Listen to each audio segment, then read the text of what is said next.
This Soonerscoop.com video is streaming in crystal clear 4K resolution on YouTube thanks to Enjoy Vision in Oklahoma City. From the big plays to life's everyday moments, see it all in sharp focus with LASIK at Enjoy Vision. Enjoy Vision. This is where Sooner Scoop LASIK. Hello and welcome back. Edward Osfus, George Stoya here on a Wednesday of OU Texas week. Welcome back. Talked to Brent Venables, Ben Arbuckle on Tuesday afternoon. We did a entire breakdown. Obviously the Jobatier stuff. Did an entire breakdown of everything that was said or wasn't said at the press conferences on Tuesday. Welcome back to a Soonerscoop.com William and Lauren practice report. George, how are we? Great. Another day, another dollar. Tonight we do get the first availability report of the Wednesday. week.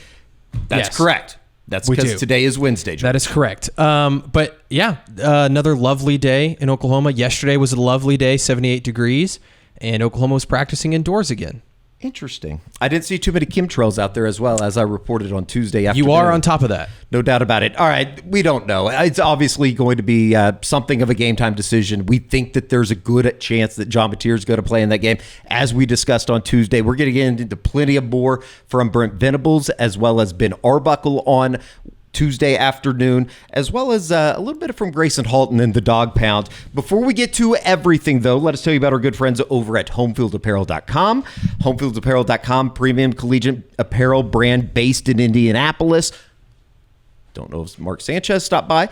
Officially licensed apparel in vintage college designs. As Carrie scrolls here through the website, homefieldapparel.com. Basketball right around the corner, Georgie. That's a sweet shirt. I think my brother actually has that Top Dog The Top shirt. Dog one? So they got a lot of really fun designs. Got the pullover, the 1988 Final Four shooting shirt as well. All you got to do is go to homefieldapparel.com. Thank you to our good friends over there. I swear we need to get some of the jackets and crew necks and everything in between, the coach's jacket, the bomber jacket, everything that you possibly could desire over at homefieldapparel.com. All right, let's get into it. Kind of a unique setting this week, obviously, because Brent Venables calls the defense for Oklahoma, and on the other side, you obviously have Steve Sarkisian who calls the offense. It's one of those fun matchups that you just don't get. There's a uniqueness to it. Yeah, and I think both of them are about as good as it gets on each side of the ball. Obviously, what Sark has done at Texas, and I know it hasn't gone their way so far this year, but they've been really good offensively since he's taken over and has done a really good job just kind of building that program into actually being competent, because for a long time they weren't. But Brent, on the other side, stepping into calling defensive plays again this year, he's been fantastic. And I was the one that asked him, back in, I think it was March, I was like, why did you make that decision? And we got that great quote of like, well, I'm good at it. Why else, that's why I'm doing it. He's feeling himself a little bit, right? Yeah, and he's been amazing at it. And I think we all expected him to. So it's a good matchup. It's a chess match. There's so much to be made about, Ben Arbuckle and John Mateer and what they're going to do this week at the Cotton Bowl. But I'm looking forward to the chess match of Brent Venables versus Steve Sarkisian. Brent Venables talked about that matchup. Certainly not something that I think, doesn't make it bigger than the game actually is, obviously. But here is Brent Venables on Tuesday. Yeah, it's always fun. I love coaching. I love strategy. I love game day. I love practice. I love the meeting room. And I always have. So a little bit slightly different role, but been, very involved every step of the way. And but it's fun. And there's it's fun even when it doesn't go your way. Then you got to figure your way out of it, and that's fun. And a lot of people don't like that, but I do. Our staff does. So the involvement and the intricacies that go along with that.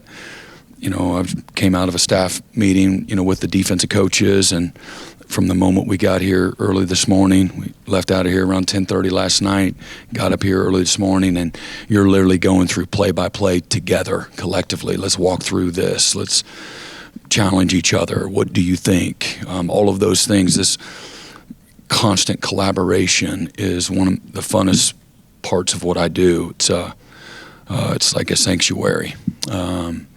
And I got a really good staff that is, very similar in all their own ways. So at the end of the day, that engagement. Next thing you know, it's 10 o'clock at night. It's like, man, where'd the day go?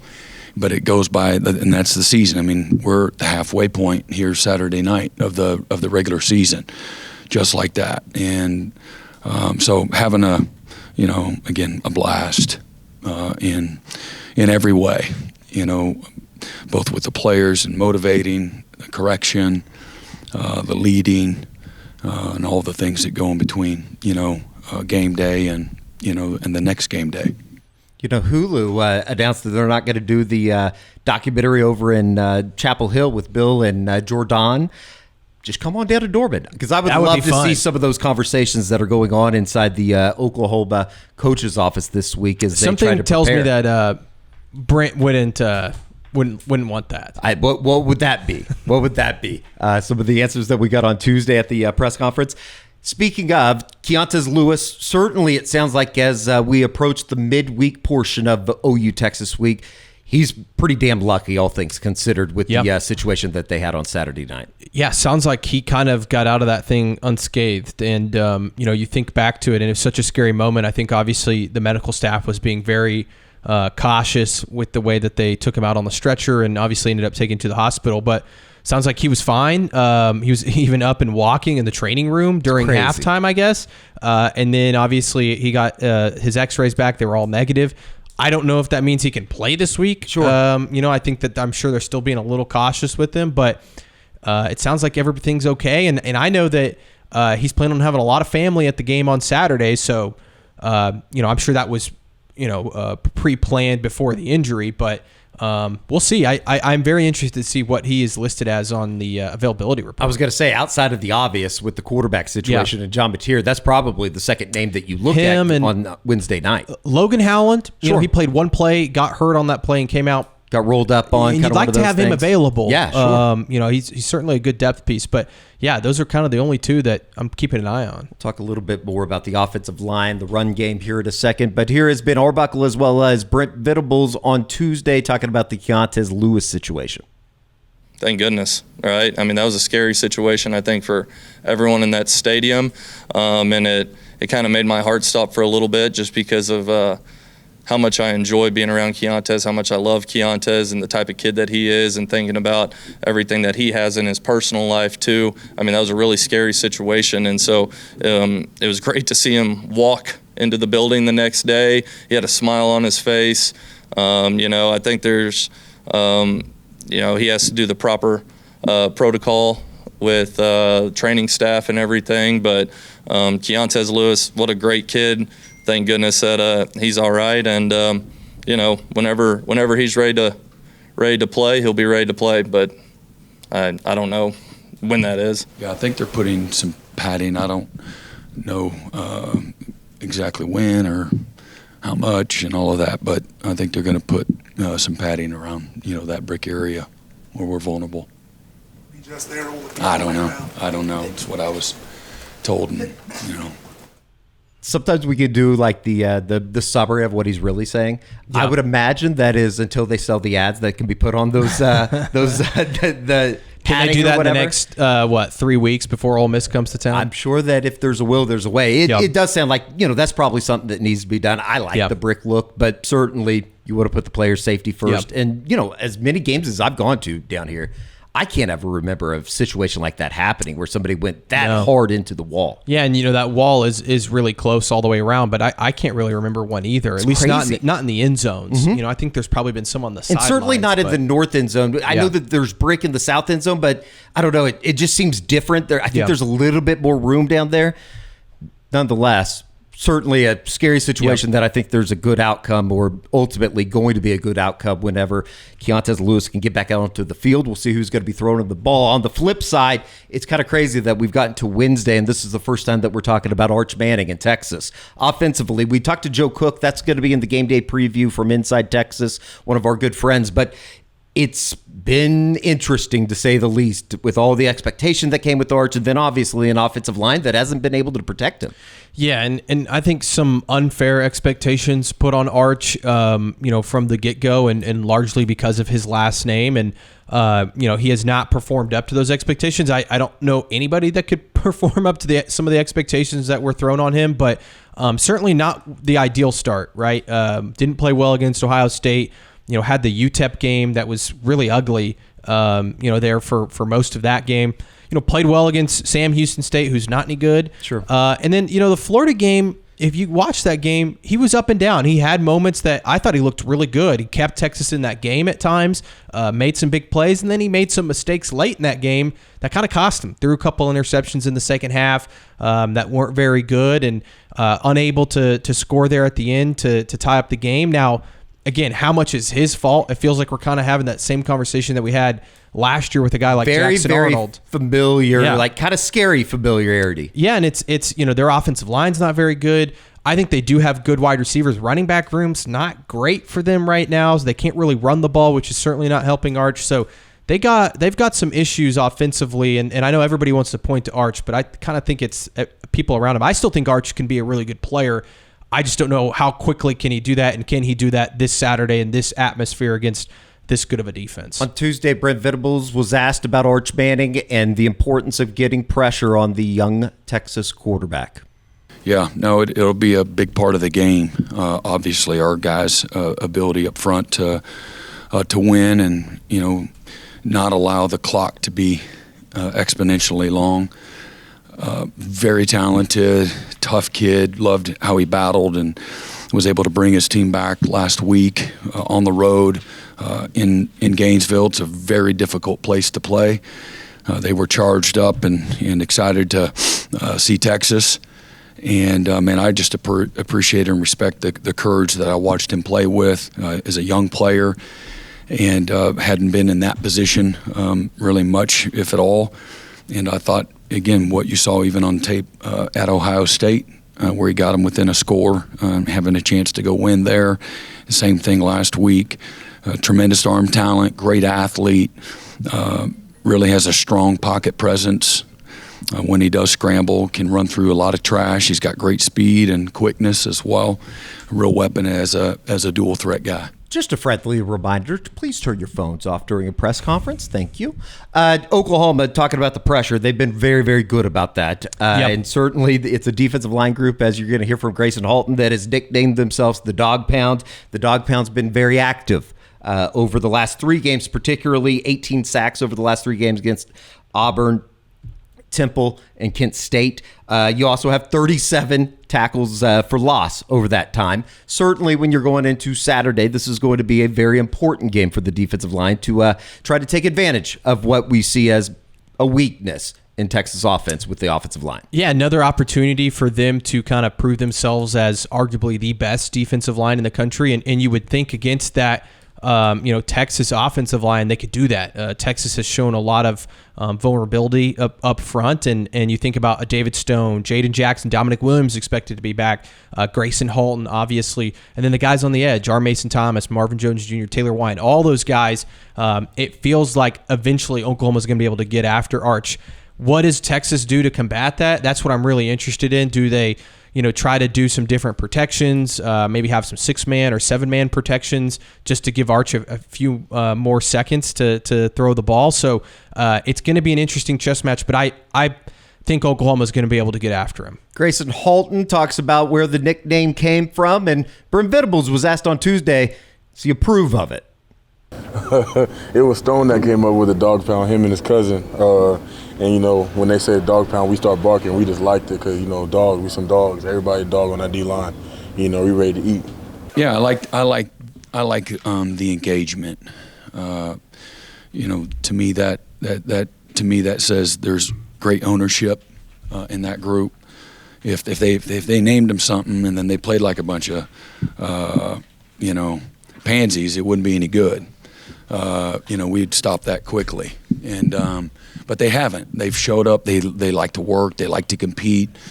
They let you coach them hard. And but I like that for them to create their own identity. Quit letting me have to label you all the time. You guys decide on what you want to be. It's not always like that.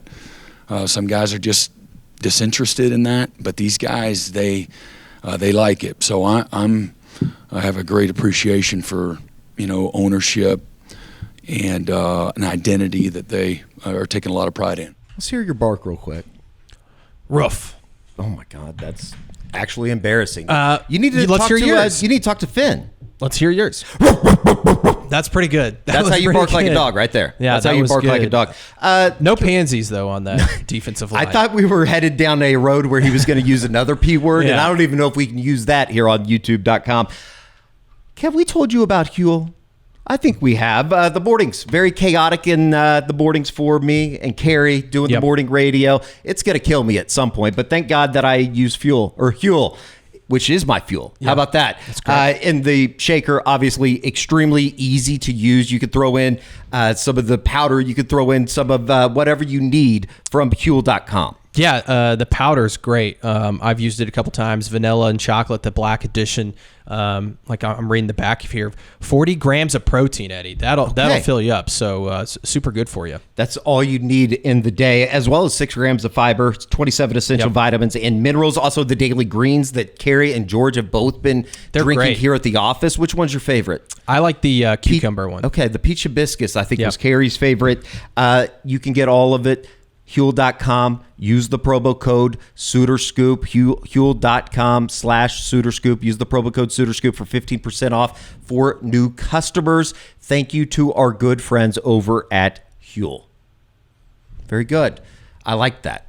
That was really good. They're great. Look, a little check-in with the Campus Quarter happenings. It's been a pretty light week over on Campus Quarter, and you better get inside. That's right, because of all of the bad stuff that's outside that's making Oklahoma, Gotta get inside. Practice indoors this week, which is still just the irony and the funniness that comes, not a word, the fun that comes out of it with Brent Venables' explanation that we saw on Tuesday. Let's talk Oklahoma offensive line, though, because they're obviously coming off of a game against Kent State that, Ben Arbuckle said that he thought that they took some steps in the run game. Probably not what you're going to need if you want to win a bunch of games here in the Southeastern Conference moving forward. Yeah, it's got to be better. I think Oklahoma knows that. I think Ben Arbuckle knows that. I do think, though, he's not wrong about the finding some stuff. I at times they ran the ball extremely well. They had some huge holes to be able to run through, and I thought they moved guys well at times.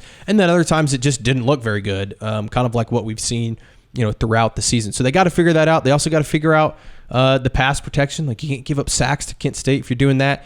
Colin Simmons is going to have a day against you this Saturday. So I think the offensive line still has quite a bit to prove. And again, I don't think they're as bad as maybe some people want to say, but if they're going to win games in the SEC, they certainly have to play better. We'll hear more from Fabechi. We were talking about it on Monday night, but certainly from a health standpoint, this is probably about as good as they've been. Obviously, getting Michael Fasusi back onto the field last week against Kent State. You had Jake Michaela playing through the injury against Auburn, and then obviously on Saturday, as well as Fabechi and working on his own ankle situation. Yeah, that starting five's great. They're in great position.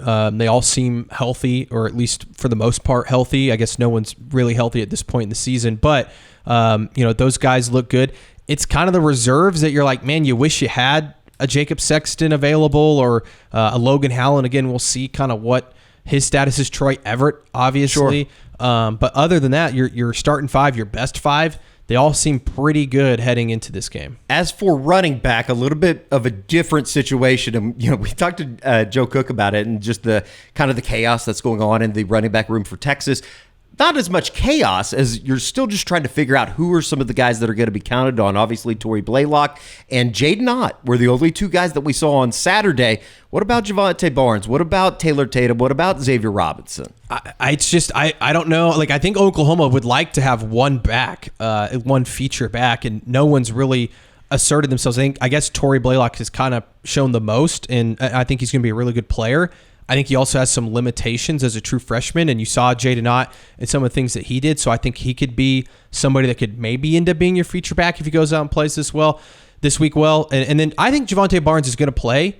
I just don't think it's going to be like they're going to be handing him the football. Like, I think he could be like a lead blocker type, come in and pass pro, especially if the offensive line's struggling to protect. Like, he's really good at that. Maybe he's your third down back. And then I just am really curious about, the guys like Xavier Robinson and Taylor Tatum. They played a lot a year ago. Right. We haven't seen Taylor Tatum at all. And then obviously Xavier Robinson just very limited. So I'm interested. Could we see, in a very physical game, could an Xavier Robinson have a role in this game? I don't know. The running back room and the rotation is certainly a mystery right now. It was Taylor Tatum last year that fumbled right before halftime that, that it ended up being an ass whooping. Not saying that it wouldn't, but you never know. Oklahoma was in the game at that point. It hadn't gotten out of hand. Brent Venables did talk about the offensive line and the importance of playing better this week, as well as Ben Arbuckle, who was asked by our Bob Prisbillo if he was happy with what he's seen from the running back rotation here through the first 5 weeks.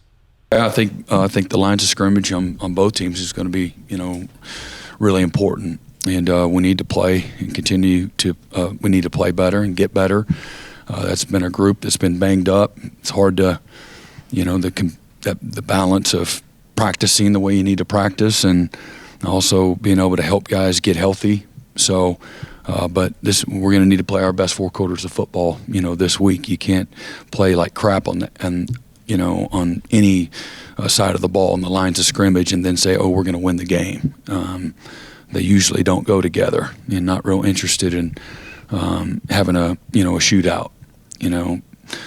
So we need to be able to protect. We need to be able to run efficiently, and but it'll be a group that's highly motivated to go play well. Ben, obviously we saw a lot of Jaden Ott Saturday. Are you happy with the way the running back rotation is starting to work itself out? Am I happy with it? Yeah, I mean, I think the running back rotation comes from a spot of, earning it in practice, just like it does with every other position, right? Those, and our running backs, all of them have practiced really, really well, but I think there's been a great consistency every single day with Torrey Blaylock. Jaden Ott the last 2.5-3 weeks has been extremely consistent at practice, and so, but that room as a whole has been really consistent too. So, yeah.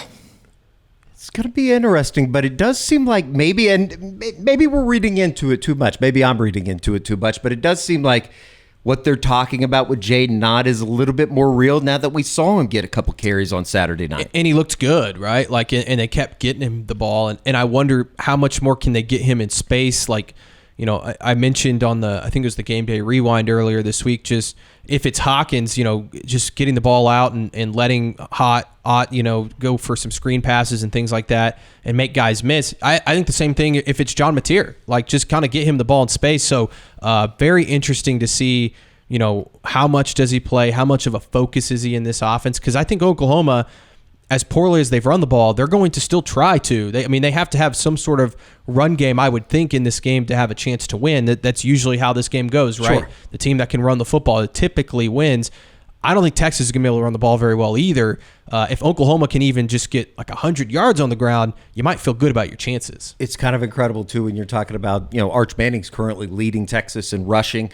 You have the element there with Michael Hawkins, quite obviously, and then John Mateer, who's done certainly enough with his legs like we saw against Michigan. If he wasn't hurt right now, he might be leading Oklahoma in rushing. Yeah, very well could be the case. It'd probably be him or Blaylock. I think Blaylock right now is leading the way, but if Mateer had played against Kent State, maybe he's the leader. Undoubtedly.